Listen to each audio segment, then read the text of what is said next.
एक बड़ी खबर सामने आ रही है। यूके देवनाथ जी, आप भी बने रहिएगा। इस वक्त बड़ी खबर सामने आ गई। ईरान के आसमान में उड़ रहे हैं फाइटर जेट। ईरान के सैन्य ठिकानों को निशाना बनाया गया है। ये संयुक्त ऑपरेशन इजराइल और अमेरिका की तरफ से किया गया है। खामनेई और राष्ट्रपति के दफ्तर के बाहर भी हमला कर दिया गया है। हालांकि बताया जा रहा है कि खामनेई को सुरक्षित जगह पर शिफ्ट कर दिया गया है, लेकिन ईरान के आसमान में फाइटर जेट उड़ते नजर आ रहे हैं। रिपोर्ट्स में यह भी कहा गया है कि इराक के आसमान में भी कुछ क्रूज मिसाइलें देखी गई हैं। साफ है कि हमले कई दिशाओं से किए जा रहे हैं, अलग अलग टेक्निक से हमले किए जा रहे हैं।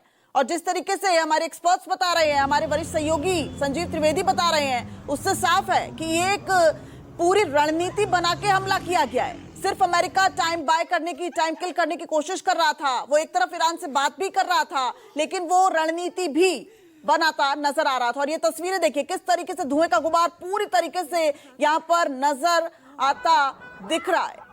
यूके देवनाथ जी, डिफेंस एक्सपर्ट, हमारे साथ बने हुए हैं। हमारे वरिष्ठ सहयोगी डिप्टी एडिटर संजीव त्रिवेदी हमारे साथ लगातार बने हुए हैं। यूके देवनाथ जी, आपसे अब जानना चाहेंगे भारत के लिहाज से कैसे देखा जाएगा, क्योंकि अभी हाल ही में प्रधानमंत्री नरेंद्र मोदी इजराइल दौरे पर थे। वहां पर कई तरह के अहम समझौतों पर हस्ताक्षर हुए हैं, लेकिन अब इन हमलों पर भारत पर कोई असर या भारत की तरफ से भी क्या कोई जवाब आ सकता है?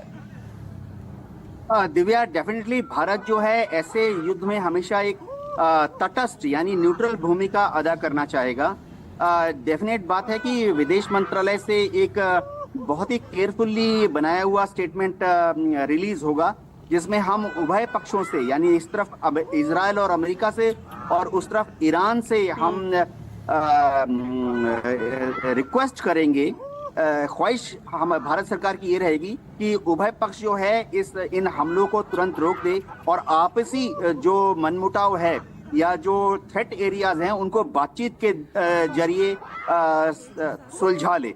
भारत डेफिनेटली, हमारे रिश्ते इजराइल के साथ बहुत मजबूत हैं। जब मोदी जी वहां गए थे तो हमने देखा किस तरह से नेतन्याहू के साथ उनकी पर्सनल बॉन्डिंग रही है। लेकिन देखो दिव्या, ये समझना पड़ेगा कि हमें थोड़ा बैलेंस आउट करना पड़ता है, क्योंकि हमला ईरान पर है।